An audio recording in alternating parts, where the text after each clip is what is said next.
राम राम मित्रों, आप सभी का मेरे यूट्यूब चैनल आर के गुर्जर स्टडी पॉइंट पर स्वागत है। तो हमने लास्ट वीडियो में कहाँ तक डिस्कस किया था?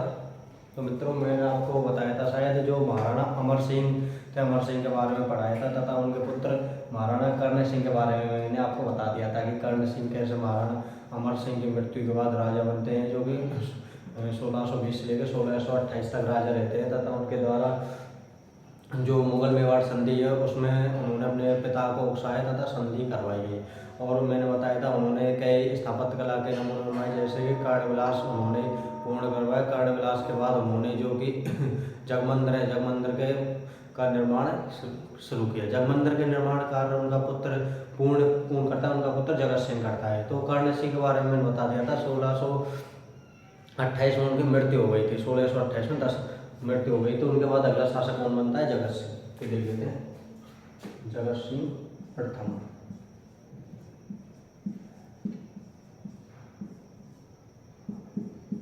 शासनकाल 1628 से लेकर 1652।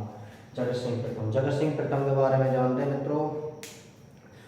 जगत सिंह प्रथम है, इनको जो है जहांगीर है, जहांगीर के द्वारा इनको 5000 के मनसबदारी ऐसे प्राप्त की गई थी तथा इनको कई उपाधियां दी गई। मित्रों, ये इतना इम्पोर्टेंट नहीं है। इनके बारे में देखते हैं, एक घटना हुई जैसे कि जो प्रतापगढ़, देवाली प्रतापगढ़, वहाँ के एक जो सामंत थे, इनके जो अंडर में या अधीन इनके सामंत थे, उनका नाम था जसवंत सिंह। जसवंत सिंह अपन जो मेवाड़ का जो प्रभुत्व था उनके ऊपर, उसको मतलब हटाना चाहते थे। जसवंत सिंह चाहते थे कि मैं किसी के दबाव में काम नहीं करूँ। वो खुद को ही अपना राजा मानते थे तथा मेवाड़ के प्रभुत्व को हटाना चाहते थे। अब इस बात का पता चला किसको? जगत सिंह को। जगत सिंह उसको एक दिन फोन करता है और बोलता है कि क्या यार जसवंत सिंह यार, इतनी सी छोटी बात, आओ किसी दिन हवेली पे मिलने। तो वो ठीक बोलता है, चलो ठीक है आते हैं यार, देखते हैं मित्र किसी दिन। तो वह फिर दोबारा कॉल करता है, अरे यार जसवंत सिंह, मैं भूल गया यार, अपने बेटे को भी लेके आना, मान सिंह है ना जो अपना पुत्र, उसको भी यार लेके आना यार, क्या है डिनर वगैरह करेंगे। तो इस तरह वह जो जसवंत सिंह है, जसवंत सिंह खुद वह अपने पुत्र मान सिंह के समेत कहाँ पे आता है? इनके साथ, इनके पास उदयपुर में आ जाता है। मित्रों, ये किसी मतलब गुप्त तरीके से उनकी मृत्यु ही करवा देते हैं, मृत्यु कर देते हैं उनकी। किसकी? जसवंत सिंह तथा उनके पुत्र मान सिंह की उनकी मृत्यु कर दी। तो इस तरह जो प्रतापगढ़ इनके अधीन रह जाता है। अब यह बात धीरे धीरे जैसे प्रचलित हुई, फैली बात धीरे धीरे, तो यह बात शाहजहाँ तक गई। शाहजहाँ को जब इस बात का पता लगा तो शाहजहाँ है जो मतलब इसको जो प्रतापगढ़ को मेवाड़ से अलग कर देता है। तो प्रथम बार मेवाड़ को अलग किसके द्वारा किया गया? मतलब प्रतापगढ़ को मेवाड़ से अलग किसके द्वारा किया गया? तो शाहजहाँ के द्वारा अलग किया गया। शाहजहाँ ने इसको अलग कर दिया, किसको? प्रतापगढ़ को। इस तरह इनका प्रभुत्व कम होता है। और इनके बारे में मेन तो मतलब युद्ध वगैरह की तो कोई ज़्यादा ऐसी घटना है नहीं। और इनके बारे में एक दो है, जैसे कि उन्होंने जो जगमंदिर है, कर्ण सिंह ने जो जगमंदिर का कार्य प्रारंभ कराया था वह इसके द्वारा पूर्ण कराया जाता है। जगमंदिर में जनाना महल बनवाया जाता है, जगन्नाथ राय का मंदिर बनवाया जाता है इनके द्वारा। तथा जो इनके शासनकाल में जो धायमा का मंदिर है, जो नाजूबाई धायमा है, उनके द्वारा मंदिर का निर्माण करवाया जाता है। ये इनके बारे में हमको जानकारी रखनी है। तो एक बार देख लेते हैं। तो सबसे पहले अपन देख लेते हैं, इन्होंने देवलिया प्रतापगढ़।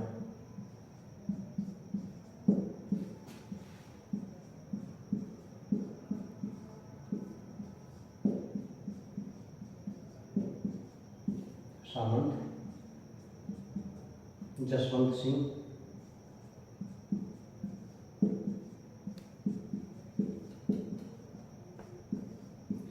सिंह हुआ पुत्र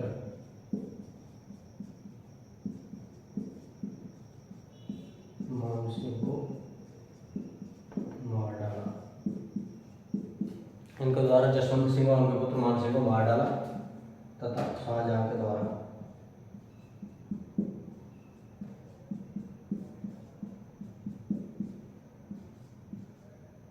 प्रतापगढ़ मेवाड़ से अलग कर दिया गया।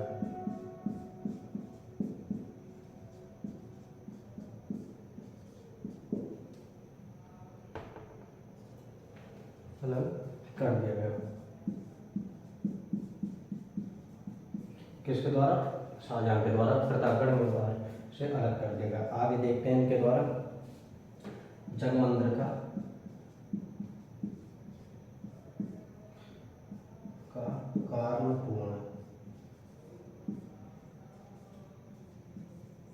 कारणपूर्ण करवाया।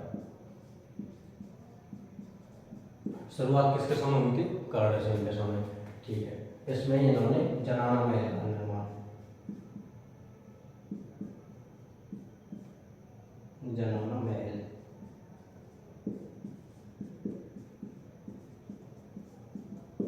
जनाना महल का निर्माण करवाया। कहाँ पे? जगमंदिर में जनाना महल का निर्माण करवाया गया इनके द्वारा।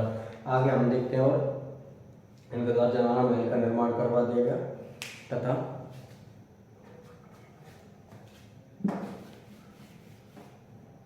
एक बार मैं ऊपर लिख देता हूँ, जगन्नाथ राज मंदिर तथा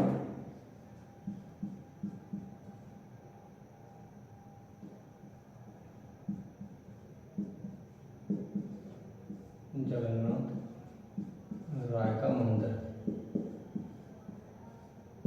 जगन्नाथ राय का मंदिर का निर्माण करवाया गया तथा धाय माँ का मंदिर,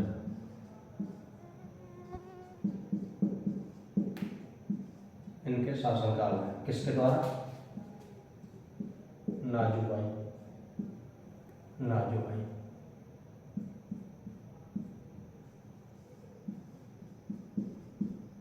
नाजूभाई के द्वारा जो धाय माँ के मंदिर का निर्माण पूर्ण करवाया। इस तरह इन्होंने जो इनके बारे में जानकारी थी वो मैंने आपको बताई जगत सिंह प्रथम के बारे में। एक बार आप इसको सबको लिख लो और तथा स्क्रीनशॉट वगैरह जो भी लेना है उसको ले लो। फिर हम अगले राजा जो कि यहाँ के राय सिंह, वो राय सिंह के बारे में देखेंगे। हाँ, इसके बारे में जो आपको देखना है देख लो, मैं साइड में रखता हूँ।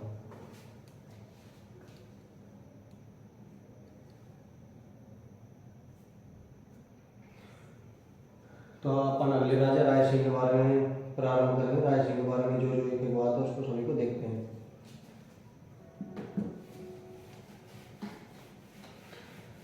मित्रों, मैंने अब तक की जो मतलब लेक्चर लिए हैं उनमें मेरे मेवाड़ के ऊपर मेरे हिसाब से शायद आधा घंटे के मैंने जो भी जैसे 10 लेक्चर लिए, 10 लेक्चर में आज जो फॉरेस्टर का एग्जाम हुआ है, जो फॉरेस्टर का RSSMB के द्वारा फॉरेस्टर का एग्जाम लिया गया, उसमें से 4 क्वेश्चन आए, जिसमें मैंने आपको बताया था उसमें एक क्वेश्चन पूछा गया कि खातौली का युद्ध किसके मध्य लड़ा गया। तो मैंने आपको बताया था खातौली का युद्ध 1517 में राणा सांगा तथा इब्राहिम लोधी के मध्य लड़ा गया। एक तो ये क्वेश्चन आया। मैंने आपको एक बताया था महाराणा कुंभा के द्वारा कुंभ स्वामी मंदिर का निर्माण करवाया गया। कहाँ पे करवाया गया? चित्तौड़गढ़ में, ये भी बताया था। तो ये भी उसमें आया था। मैंने आपको जब मैंने आपको चित्तौड़ के साथ वो बताया था, चित्रांगद मौर्य को पराजित किया किसने? वो चित्तौड़ के शासक मानमोरी को पराजित किया किसने? जो कि मैंने परावल बताया था। उस समय मैंने एक मानमोरी शिलालेख बताया था, तो कहाँ पे? चित्तौड़गढ़ में एक वो आया। और मैंने 1-2 क्वेश्चन और बताए थे। तो कुल मिलाकर अब तक की लास्ट वीडियो में 4 क्वेश्चन आए थे आज के जो फॉरेस्टर का एग्जाम हुआ। तो अपन आगे देख लेते हैं। फिर भी आपको अगर पिछली वीडियो में जाके देखना और आज का जो फॉरेस्टर का एग्जाम है उसमें देख लेना कि क्या क्या आया है, क्या क्या आपको कंटेंट का पता लगेगा। तो आगे अपन देखते हैं महाराणा राय सिंह, राज सिंह।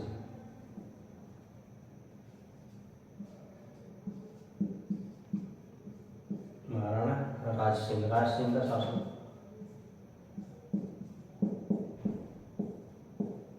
10 अप्रैल 1692 में इनके पिता की मृत्यु के बाद, जो जगत सिंह प्रथम थे उनकी मृत्यु के बाद ये राजा बनते जो शाहजहां इनके लिए 5000 के मनसबदारी 5000 मनसबदारी प्रदान करता है तथा 5000 घुड़सवार आदि उनकी सेना रखने के इनको प्रदान वो स्वीकृति देता है। आगे इनके बारे में एक बात करेंगे, जैसे कि इनके समकालीन जो राजा हुए औरंगजेब से इनके साथ कैसे संबंध रहे।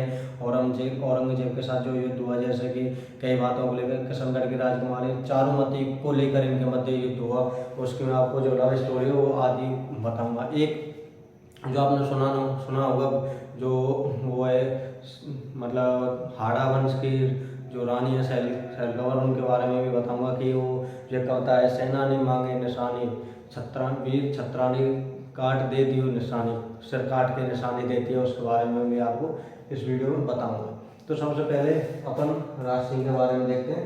तो राज सिंह राजा बनते ही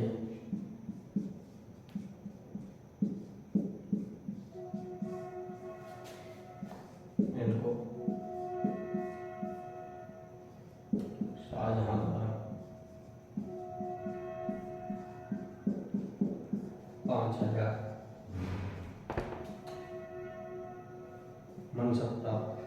मनसब दिया गया।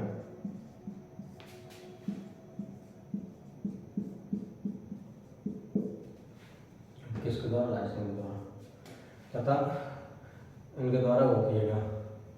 अब आगे देखते हैं, जैसे कि इनमें एक मुगलों में एक उत्तराधिकार का युद्ध है। 1657 में जब शाहजहां की मृत्यु हो जाती है तो उनके पुत्रों के बाद उत्तराधिकार का युद्ध शुरू हो जाता है। यह जो राज सिंह इस बात का लाभ उठाते हैं और वह अपने साम्राज्य को बढ़ाते हैं धीरे धीरे।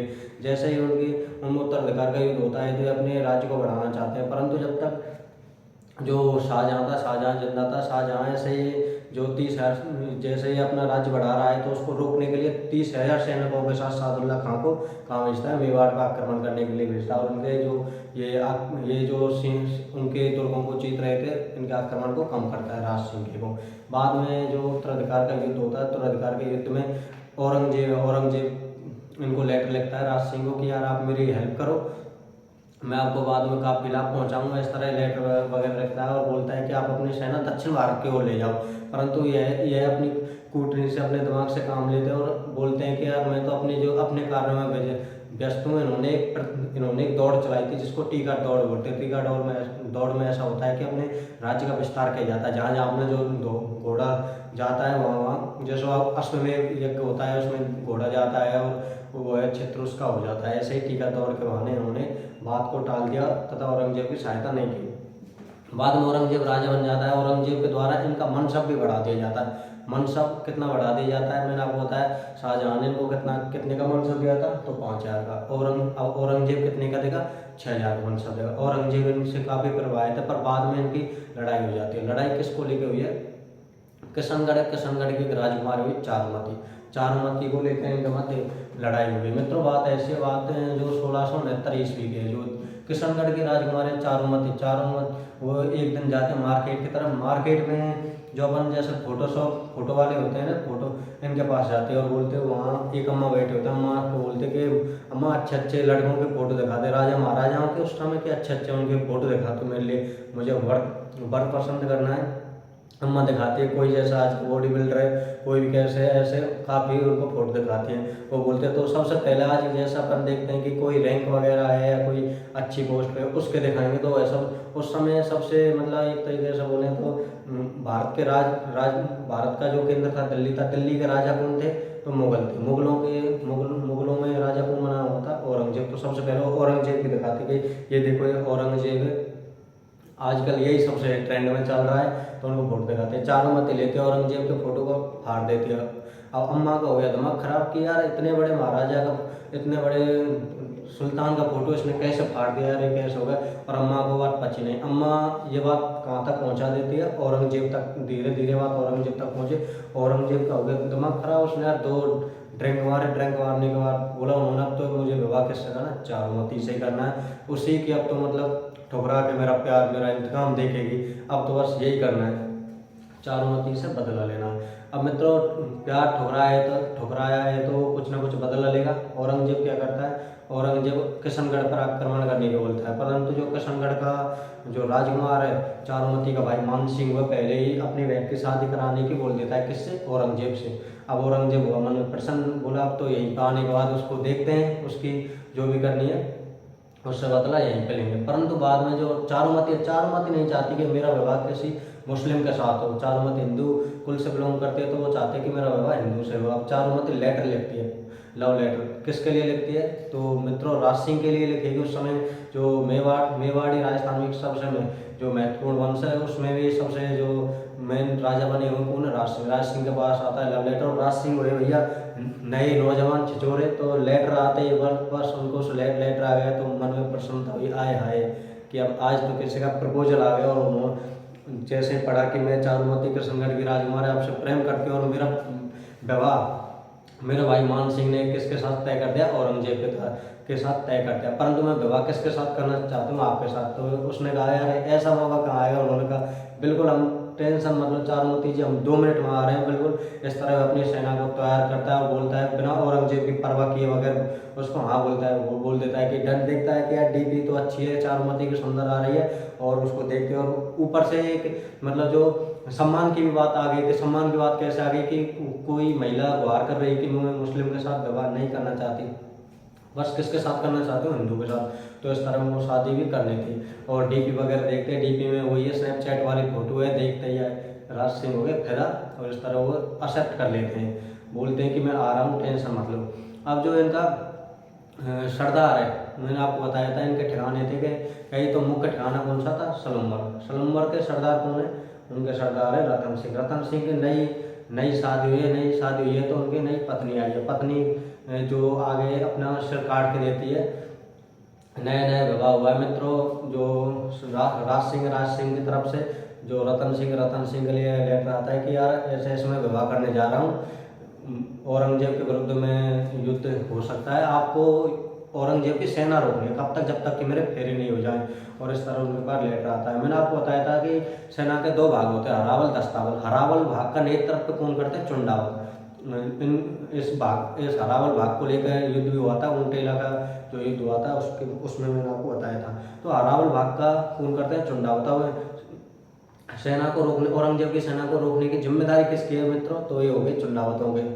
सरदार कौन है, रतन सिंह। रतन सिंह अपनी जो नई नई पत्नी आई, अब नई नई पत्नी के प्रभाव तो अलग ही होता है मित्रों, जाने का मन ही नहीं करता। इस तरह रतन सिंह का भी जाने का मन नहीं था, परंतु कर्तव्य निष्ठा और वचनबद्धता के कारण वह ठन बोलते हैं, वो सोचते हैं कि मेरे ऊपर कोई वो नहीं आए कि रतन सिंह पीछे हट गया, तो रतन सिंह टन बोल देते हैं। परंतु रतन सिंह को अपनी नवविवाहिता की युद्ध में जाते हुए याद आती है, तो वह जो पास में एक सैनिक खड़ा होता है, मित्र खड़ा होता है, उसको बोलते हैं यार जा यार तो अपनी भाभी के पास जा और उनके एक निशानी ले गया, मुझे उनकी याद आएगी क्योंकि एक दिन पहले ही विवाह हुआ है।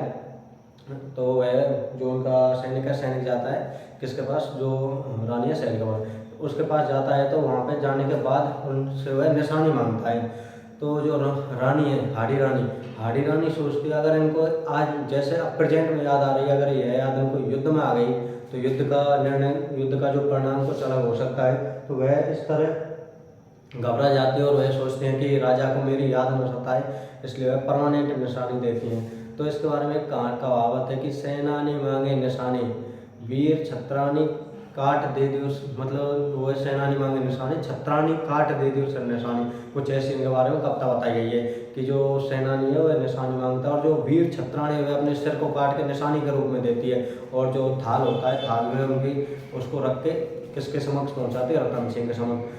जैसे ही रतन सिंह के पास वह उनकी पत्नी का सिर पहुंचता है, तो रतन सिंह मित्रों मतलब बौखला जाते हैं और वह अपने औरंगजेब के विरुद्ध युद्ध में जाते हैं, और युद्ध में औरंगजेब को बुरी तरह से मित्रों पराजित करते हैं। और युद्ध तो जीत जाते हैं, परंतु रतन सिंह वीरगति को प्राप्त होते हैं मित्रों।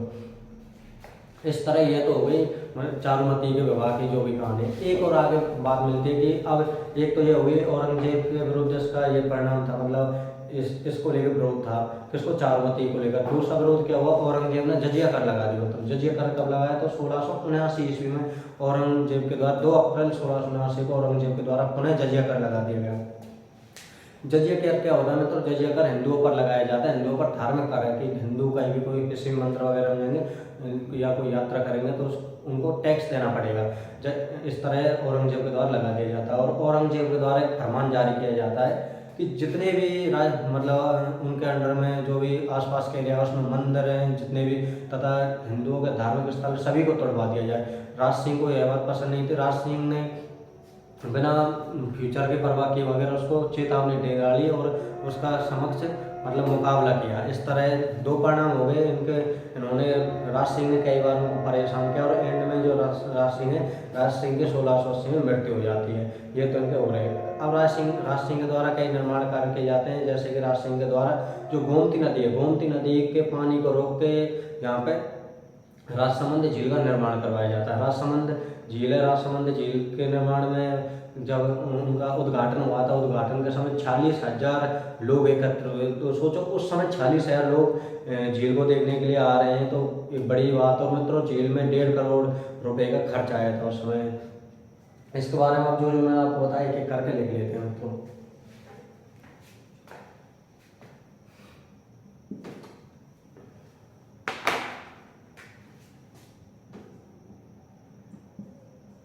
मुगलों ने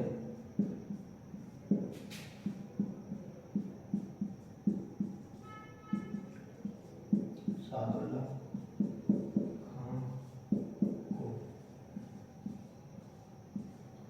30,000 की सेना के साथ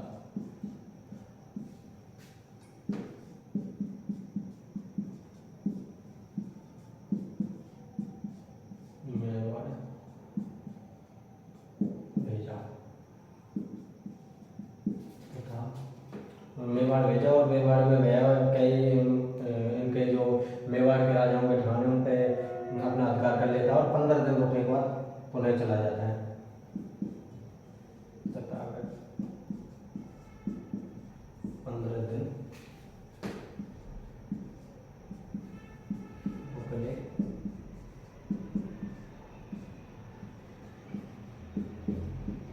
के बाद चला जाता है।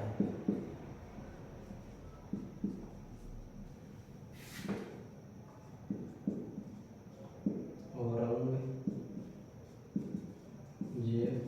के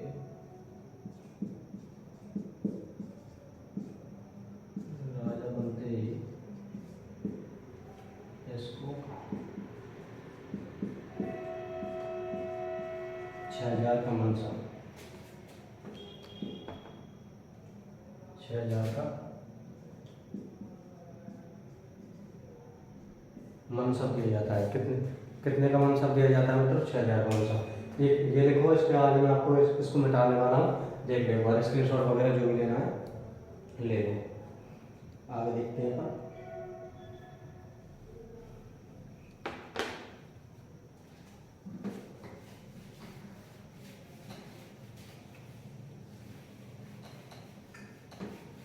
मुगलों में उत्तराधिकार का युद्ध होता है। उत्तराधिकार के युद्ध में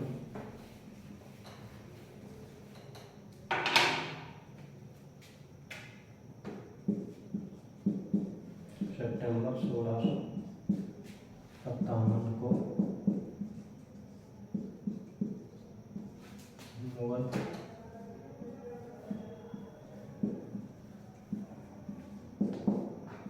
उत्तराधिकार का युद्ध में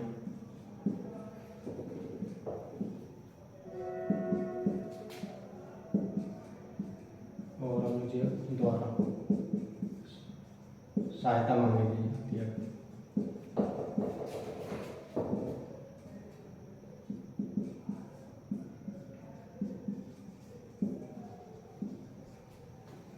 इनको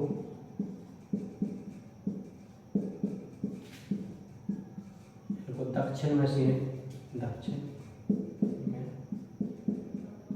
सेना भेजने को बोला जाता है।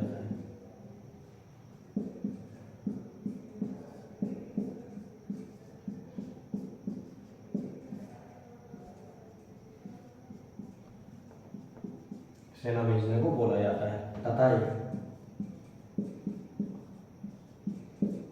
टीका दौड़ का बहाना बनाकर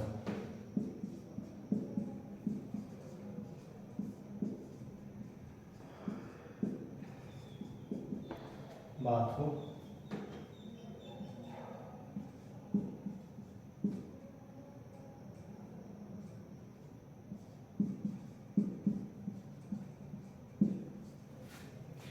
टाल देते हैं। औरंगजेब बाद में राजा बनता है और उनको 6,000 का मनसब भी देता है। लिख लेना आपको। औरंगजेब बाद में राजा बनने के बाद इनको कितने का मनसब देता है? 6,000 का। तो अगले आगे अपन देखते हैं कृष्णा कुमारी को, जो सॉरी वो 4 उन्नति हुआ, उसको देखते हैं।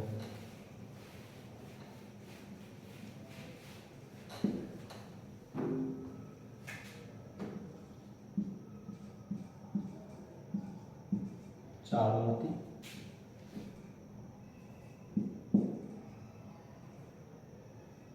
औरंगजेब, तो ये होगा राय सिंह, राज सिंह। तो मित्रों चारुमती कहाँ की है? किशनगढ़ की राजकुमारी। किसकी बहन है? मानसिंह की बहन है। जो मैंने आपको कहानी बताई, तो मानसिंह जो इनका विवाह किसके साथ तय कर देता है? चारुमती एक बार मानसिंह, क्या लगता है? भाई। मानसिंह सगाई किसके साथ तय कर देता है? औरंगजेब के साथ। परंतु चारुमती के मन में क्या है? किसके लिए फीलिंग है? चारुमती के मन में फीलिंग है जो मित्रों प्रेम वाले राज सिंह के लिए। चारुमती लव लेटर लिखती है कि मैं आपके ऊपर आपको प्रेम करना चाहती हूँ, परंतु मेरा भाई है वो, मेरा भाई किसके साथ? औरंगजेब के साथ शादी करवाना चाहता है, परंतु मैं तो प्रेम मनी मन में आपको ही मान बैठी हूँ, जो भी है आप ही हो मेरे सब कुछ। इस तरह वह उनको लेटर भेजते हैं। और जब राज सिंह के द्वारा डीपी चेक की जाती है तो वह मनी मन में प्रसन्न होकर डन कर देते हैं, बोलते हैं कि अब तो सेना कहाँ पे, सेना किसके विरुद्ध जाएगी? औरंगजेब के विरुद्ध। और औरंगजेब से युद्ध होता है जिसमें रतन सिंह युद्ध में जीत प्राप्त करते हैं तथा वीर गति को प्राप्त होते हैं। एक बार देख लेते हैं। जो चारुमती है इसको लेटर लिखती है, इनको लेटर लिखती है। लेटर लिखने के बाद होता क्या है? तो ये जो राज सिंह अपने इनका जो वो है सेनापति कौन है? सेनापति रतन सिंह चुंडावत। रतन सिंह चुंडावत को भेजता है। रतन सिंह चुंडावत युद्ध में विजयी होते हैं तथा वीर गति को प्राप्त होते हैं। इस तरह आपको ये याद रखनी है। बात कब की? तो 1669 की बात है। अब आपको कौन सी लैंग्वेज में लिखना है, कैसे लिखना है, वो आप लाइनों के तौर पर लिख सकते हैं। मैंने आपको जो कहानी है वो बता दी, एक बार बता देता हूँ। चारुमती कहाँ की राजकुमारी? किशनगढ़।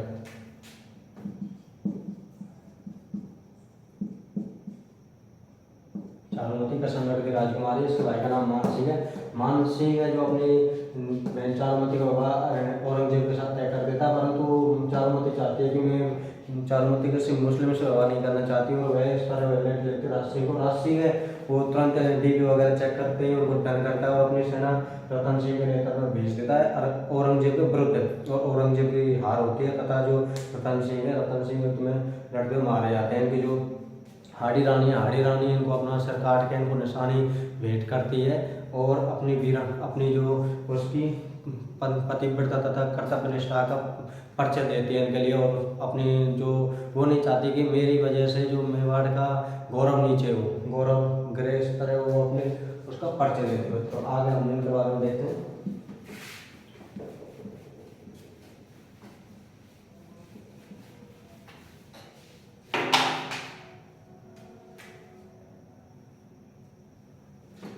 तो जो आगे देखते हैं 1679 में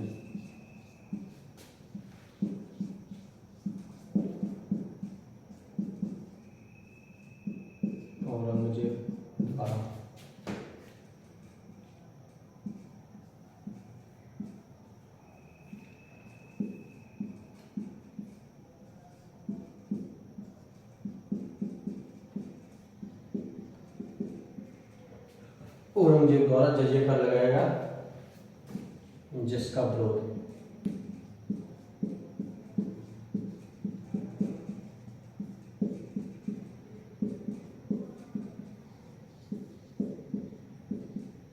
राज सिंह ने किया।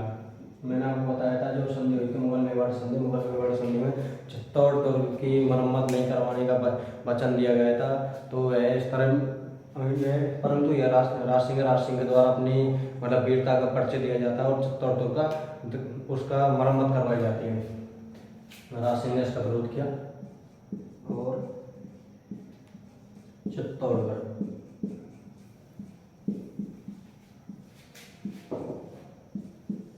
दुर्ग की मरम्मत करवाई।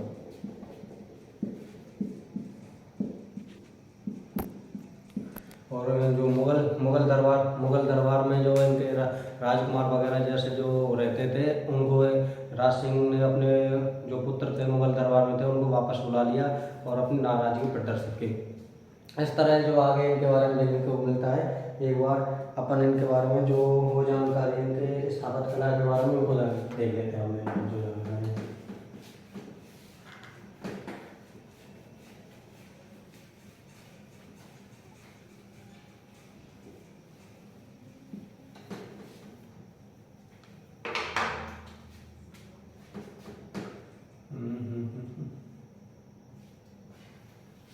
राज्य सिंह का पुत्र, अपन आगे देखते हैं इनके बारे में।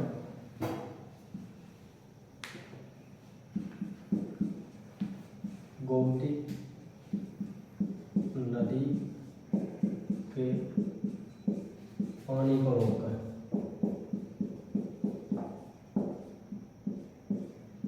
गोमती नदी के पानी को रोककर राज्य संबंध झील का निर्माण।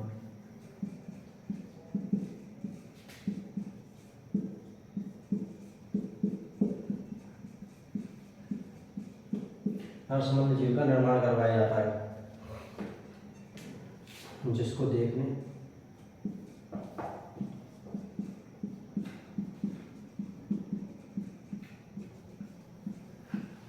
40,000 लोग आते हैं तथा इसमें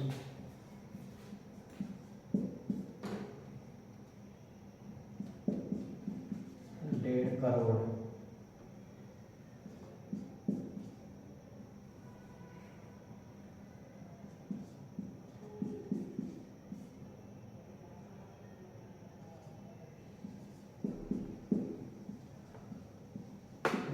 करोड़ का इसमें व्यय बताया गया है, खर्चा आया है।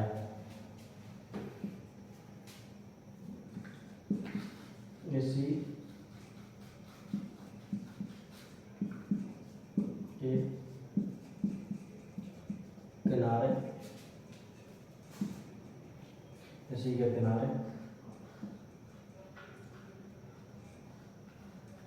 राज्य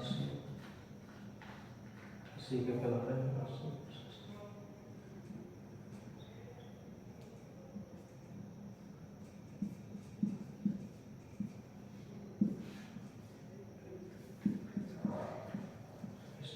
राष्ट्रीय प्रशासनिक लिखवाई गई। राष्ट्रीय प्रशस्ति हुआ 9 चौकी की पाल है। 9 चौकी की पाल पे 25 शिलालेखों पे लिखवाई गई, जो कि विश्व की सबसे बड़ा शिलालेख की प्रशस्ति है। किसके द्वारा लिखी गई? तो तेलंग जो रणछोड़ भट्ट के द्वारा वह लिखी गई। आपको ये बात याद रखनी है। तो इसी के किनारे राष्ट्रीय प्रशस्ति लिखवाई 25 बड़े शिलालेखों पर। कहाँ पे? एक बार देख लीजिए, 9 चौकी की पाल,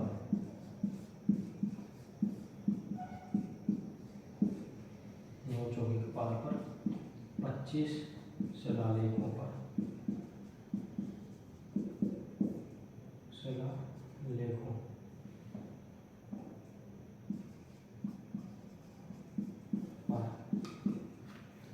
किसके द्वारा लिखी गई?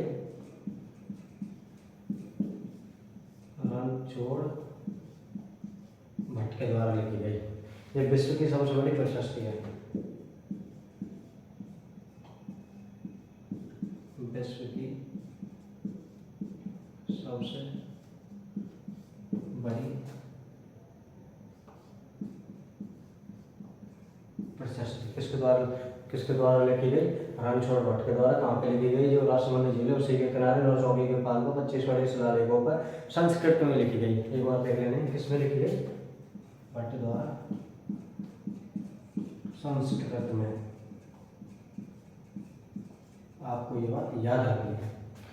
और इनके बारे में जैसे जो राजसमंद झील है, राजसमंद झील का निर्माण करवाया जा रहा था। तो मित्र, राजसमंद झील के बारे में एक कहावत है कि वहाँ पे जैसे उसके जो झील का निर्माण कार्य प्रारंभ करवाया, जैसे आज जितना भी वर्करों ने काम किया, जो भी वहाँ पे वो लगे हुए थे मजदूर, उन्होंने जितना काम किया, रात में एक वहाँ पे जिंद रहता था। वो सभी काम को मतलब वापस से खराब कर देता था। जैसे उन्होंने कोई साइड में वो बनाई, बाउंड्री वगैरह बनाई, तो जो जिंद था, जिंद सभी को नष्ट कर देता, मतलब तहस नहस कर देता। यह बात धीरे धीरे, जैसे एक दिन देखी मजदूरों ने, दूसरे दिन आके काम किया, तो दूसरे दिन भी वही बात पाई। धीरे धीरे बात सैनिकों तक पहुंची और सैनिकों ने बात किसको तक पहुंचा दी, राजा तक। राजा ने अपना जो मतलब जो गुरु होता है, गुरु को बात बताई। गुरु ने वहाँ पे जैसे जो होती है मतलब हवन वगैरह किया, तो वहाँ पे पता चला कि यहाँ पे एक वो जिंद रहता है। जिंद, अब उन्होंने सोचा कि जिंद रहता है तो जिंद की कोई इच्छा होगी, तो उन्होंने कहा बस जिंद एक ही बात पे यहाँ पे झील का निर्माण करने देगा कि यहाँ पे किसी ऐसी महिला की बलि दी जाए जिसके जो दाएं गाल पे ठोड़ी के नीचे तिल हो, उसकी बलि दी जाए तो ही यहाँ पे वो होगा। तो अब ऐसी महिला कहाँ पे ढूंढी जाए, तो वहाँ जो पास में ही मध्य प्रदेश में एक मिल जाती है जिसको हम घेवर माता बोलते हैं। इस तरह घेवर माता यहाँ पे घेवर माता की बलि दी जाती है। बलि क्या उनके वो यहाँ पे सती होती है, घेवर माता सती होती है, और इस तरह राजसमंद झील का निर्माण पूर्ण होता है मित्रों। तो आपको एक बात याद रखनी है कि एकमात्र घेवर माता ये ऐसी है जो अपने बिना पति के सती हुई है। राजस्थान की एकमात्र सती जो बिना पति के हुई, कौन है, घेवर माता, याद रखने। ये जो महासती होती है, महासतियों की श्रेणी में आती है। राजस्थान में 3 ही महासती हुई जिनमें एक घेवर माता भी है, आपको ये बात याद रखनी। और मित्रों आगे तो इनके बारे में कुछ ऐसा है नहीं राजस्थान के बारे में। अब आप इनको देख एक बात ले लो, 1680 में इनकी मृत्यु हुई, 1680 में मृत्यु हुई। इनके बाद मित्रों मेवाड़ में कुछ ज़्यादा बचता नहीं, मेन राजा हैं जिनके बारे में अब अपन को डिस्कस करने की जरूरत भी नहीं है। जैसे कि जगत सिंह हुए, जगत सिंह के समय जो कि होरडा सम्मेलन, जगत सिंह द्वितीय के समय 17 जुलाई 1734 को होरडा सम्मेलन होता है भीलवाड़ा में। ऐसे एक तो होरडा सम्मेलन हो गया जो मराठाओं को विरुद्ध होता है। और इनके बाद एक राजा हुए भीम सिंह के समय जो कि कृष्ण कुमारी विवाद होता है, जो कि मेवाड़ मारवाड़ जयपुर में होता है। उसको बता देता हूँ, जो कृष्ण कुमारी वह भीम सिंह की पुत्री है। भीम सिंह मारवाड़ के राजा भीम के साथ अपनी पुत्री 16 वर्षीय पुत्री कृष्ण कुमारी का विवाह तय कर देते हैं। परंतु होता ऐसा है कारणवश जो मारवाड़ के भीम सिंह होते हैं, मारवाड़ के भीम सिंह की मृत्यु हो जाती है। मतलब इस लड़की के जो कृष्ण कुमारी उसके एक तो पिता का नाम भी भीम सिंह है और तथा जिससे शादी होने जा रही है उसका नाम भी भीम सिंह, आपको कंफ्यूजन होना है। तो जो इनके पति बनने वाले थे मारवाड़ के, उसकी मृत्यु हो गई। तो इन्होंने क्या सोचा, इन्होंने जैसे भीम सिंह ने सोचा पति की मृत्यु हुई है तो उन्होंने उसकी सगाई कहाँ पे कर दी, जयपुर में सगाई कर दी जगत सिंह के साथ मित्रों। तो होता ऐसा है कि जो भीम सिंह है मारवाड़ वाला, उसका छोटा भाई था मान सिंह। वह नहीं चाहता कि जैसे कि जो भीम सिंह की होने वाली पत्नी थी उसकी सगाई कहीं और हो, जैसे जयपुर वगैरह में, वो इसमें अपना अपमान मानता है कि हमारी होने वाली जो मतलब कुल की जो वधू थी उसका विवाह कहीं और हो, इसमें अपना अपमान मानता है और इस तरह वे युद्ध को छेड़ता है। युद्ध होता है मित्रों, युद्ध वो जो गंगोली पर्वत है वहाँ पे युद्ध होता है। युद्ध के बाद होता क्या है मित्रों, युद्ध के बाद जो ये अमीर खां पिंडारी बीच में आता है और अमीर खां पिंडारी के द्वारा इसमें मतलब मामले को सॉल्व करवाया जाता है। अमीर खां पिंडारी है वह कृष्ण कुमारी को जहर दे देता है और बाद में कृष्ण कुमारी की मृत्यु हो जाती है। जब कृष्ण कुमारी की मृत्यु हो गई तो फिर दोस्तों मतलब फिर विवाद किस बात पे होगा, विवाद ही खत्म हो जाता है। क्योंकि मेन विवाद की जड़ क्या था कि कृष्ण कुमारी का विवाह, जब कृष्ण कुमारी नहीं रही तो अब विवाह किसी के साथ करना ही नहीं होगा। इस तरह मेवाड़ मतलब राजस्थान के इतिहास में एक सोचने वाली घटना पाई जाती है, बुरी एक तरीके से मैं तो मानता हूँ सबसे बुरी घटना पाई जाती है, जिसमें कि मेवाड़ के राजाओं द्वारा अपनी पुत्री को जहर दिया जा रहा है और इसमें इस तरह उनका मृत्यु करवाई जा रही है अमीर खां पिंडारी के द्वारा। और मित्रों इनके बारे में ऐसा कुछ मिलता नहीं है। आगे इनके जो शासक हुए एक अपन को इनके बारे में और एक के बारे में जानने की जरूरत नहीं है, बस ये देख लेना कि जो वो ये मतलब स्वतंत्रता के समय राजा कौन था, 56 आकार वगैरह ये देख लेने। और इस तरह मेवाड़ के राजाओं के बारे में जो मेन जो जानकारी थी हमने सभी पूर्ण कर लिए। आगे हम नया टॉपिक देखेंगे, कौन सा स्टार्ट करते हैं। आप एक बार कमेंट में बता देना कि अपन को नया टॉपिक कौन सा स्टार्ट करना है, उसी के हिसाब से मैं नया टॉपिक बताऊंगा। मेवाड़ के जितने भी राजा थे मैंने आपको उनके बारे में बता दिया। तो मित्रों अगर आपको वीडियो अच्छी लग रही हो या कंटेंट अच्छा लग रहा हो तो वीडियो को लाइक करें तथा कुछ दोस्तों के साथ भी शेयर करें, जिससे कि मतलब ज़्यादा से ज़्यादा ज़्यादा देखेंगे तो हम भी सोचेंगे कि और बनाने की। अब आपको पता लग गया होगा कि वीडियो कैसे बन रही है, उसी के आधार पर मैं भी आगे लेक्चर बनाऊँगा। आप मतलब हिस्ट्री और आर्ट एंड कल्चर में कोई भी टॉपिक बता सकते हो, मैं वही टॉपिक आगे लेक्चर मतलब अगले लेक्चर में बना दूंगा। चाहो तो पॉलिटी भी पढ़ा सकता हूँ परंतु मैं ये चाहता हूँ कि एक बार हिस्ट्री और आर्ट एंड कल्चर को ही पूर्ण होने पे पॉलिटी की शुरुआत करी जाए। तो दोस्तों वीडियो अच्छी लग रही हो तो लाइक करें, शेयर करें। Thank you.